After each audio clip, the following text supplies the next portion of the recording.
আসসালামু আলাইকুম বন্ধুরা, আমি সাবিকুন নাহার। আজ আমি তোমাদের অধ্যায় 8-এর সাধারণ ভগ্নাংশ সমাধান করে দেখাবো। এখানে বিষয়টা হলো সমহর বিশিষ্ট সাধারণ ভগ্নাংশ। চলো পর্যালোচনা করি। এখানে আমাদের ভগ্নাংশগুলো রং করতে বলা হয়েছে। এখানে 5/1 রং করব, এখানে 6/5 রং করব, এখানে 8/3 রং করব, এখানে আমরা 5/1 এখানে আমরা একটি কোট রং করব, এই জায়গায় আমরা 5টি কোট রং করব এবং এখানে আমরা 3টি কোট রং করব। চলো করে দেখাই। এখানে তুলে নিলাম 5/1, এখানে আমরা একটি ঘর রং করে নেব।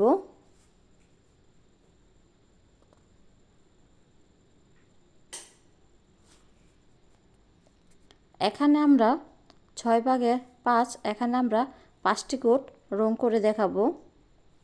এখানে আমাদেরকে 5টি কোট রং করতে বলা হয়েছে।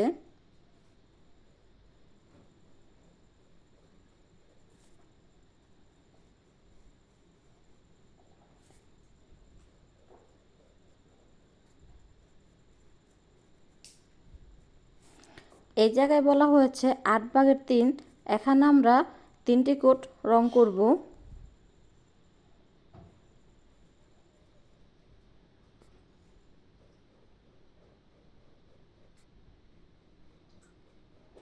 তিনটি কোট রং করা হয়ে গেছে। এবারে 2 নংয়ে বলা হয়েছে, এখানে 2 নংয়ে বলা হয়েছে ছোট প্রতীক অথবা বড় প্রতীকের সাহায্যে আমরা চিহ্নগুলো দেব। এখানে প্রতীক বসাই। এখানে কোন ভগ্নাংশটি ছোট এবং কোন ভগ্নাংশটি বড় আমরা তা যাচাই করে প্রতীক বসাবো। প্রথমে আমরা প্রতীক চিনি। এই প্রতীকটি হলো ছোট, এটি হলো বড় প্রতীক। এখন আমরা দেখব কোন ভগ্নাংশটি ছোট এবং কোন ভগ্নাংশটি বড়। এখন আমরা দেখতে পাই যে হর, আমরা সাধারণত জানি যে ভগ্নাংশের হর সবসময় নিচে আর উপরটা হয় ভগ্নাংশের লব। এখানে আমাদের দুটো হরই সমান সমান রয়েছে 4, এখানে লব রয়েছে আলাদা। এখানে 4/1 এই লবটি ছোট, এখানে 4/3 বড়। আমরা এখন এই জায়গায় ছোট প্রতীক বসাবো। 2 এখানেও লব সমান হর সমান সমান রয়েছে এবং লব পরিবর্তন। এখন আমরা 5/2 এবং 5/1 এখানে হবে আমাদের 5/2 বড় 2, এটা হচ্ছে বড়, এবং 5/1 এটা হচ্ছে ছোট। এখানে আমরা বড় প্রতীক বসাবো। এখন 3 নংয়ে রয়েছে 7/5, 7/4, যেহেতু দুটোরই লব হর সমান সমান এবং লব আলাদা, তাই আমরা এখানে 7/5 বড়, আমরা এখানে বড় প্রতীক বসাবো। এই জায়গায় কিছুটা ভিন্ন রকম। এখানে 9/8 এবং খালিঘর এখানে রয়েছে 1। আমরা সব সময় জানি 1 হচ্ছে পূর্ণ একটি সংখ্যা এবং ভগ্নাংশ 9/8, সে কারণে ভগ্নাংশ 9/8 ছোট আর 1 হচ্ছে বড়। এখানে আমরা ছোট প্রতীক বসাবো। 3 নংয়ে বলা হয়েছে হিসাব করি।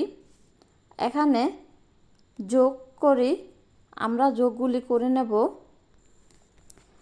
যোগ করব, যদি সব সময় ভগ্নাংশের হর সমান সমান হয় তাহলে আমাদের যোগ করতে সুন্দর হয় এবং সহজ হয়।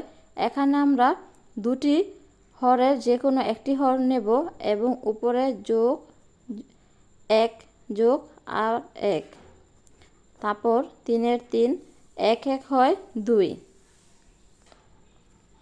এখানে 2 নংয়ে আমাদের 2 নং হরগুলো একই রয়েছে, তাই আমরা দুটির থেকে যে কোনো একটি নেব এবং উপরে 2 যোগ 4, এখানে 7, 2 এর সাথে 4 যোগ করলে হয় 6।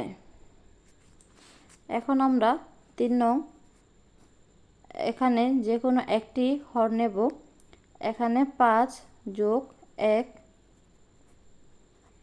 6 যোগ করলে হয় 6/6। এখানে 6কে 6 দিয়ে কাটলে হয় 1, উত্তর হবে 1। এখানে দুটির একটি যে কোনো একটি হর নেব, 10, 3 যোগ 7, 10, 3 যোগ 7 হয় 10, 10 এর সাথে 10 ভাগ হলে হয় 1, উত্তর হবে 1। এখানে ভগ্নাংশের বিয়োগ দেওয়া আছে, এখন বিয়োগগুলো সমাধান করব। এখানে আমরা তুলে নিলাম, এখন বিয়োগগুলো করব। এখানে দুটি ভগ্নাংশেরই হর একই, আমরা যে কোনো একটি হর নেব। এখন 2 বিয়োগ 1 সমান সমান 3, 2 থেকে 1 বিয়োগ করলে হয় 1। এখন 2 এর সমাধানটা করব। এখানে 9/7 বিয়োগ 9/5, দুটি হর থেকে যে কোনো একটি হর নেব। এবার 7 বিয়োগ 5 সমান সমান হয় 2। এখানে 3 নংয়ে ভিন্ন রয়েছে, এখানে আমাদের এক পূর্ণ একটি সংখ্যা রয়েছে। যদি কখনো কোনো সংখ্যার ভিতরে 1 থাকে তাহলে অঙ্কটা আমাদের এভাবে সাজানো যায়। এখানে এই 3 এই অপর সাথে যে সংখ্যাটা থাকবে এ পাশে এসে দুটি হয়ে যাবে, 3 উপরেও 3। যদি এখানে 3-এর পরিবর্তে অন্য কোনো সংখ্যা থাকে আমরা এই জায়গায় সেই সংখ্যাটি বসাবো, কিন্তু যদি একই থাকে তাহলে আমরা এই সংখ্যা বসাবো। যদি এখানে 2, 3 বা অন্য কোনো সংখ্যা থাকে তাহলে আমাদের এই নিয়মটি হবে না। এবার দুটি হর থেকে যে কোনো একটি হর নেব, 3 বিয়োগ 2 সমান সমান 3 থেকে 2 বিয়োগ করলে হয় 1।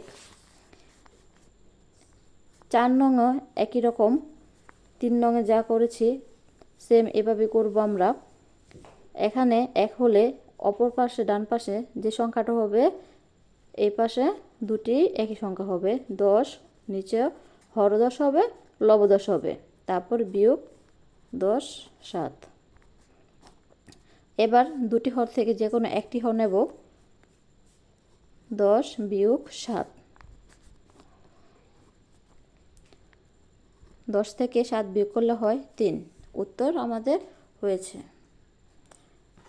এভাবে আমরা আরও ভগ্নাংশগুলো করতে পারবো।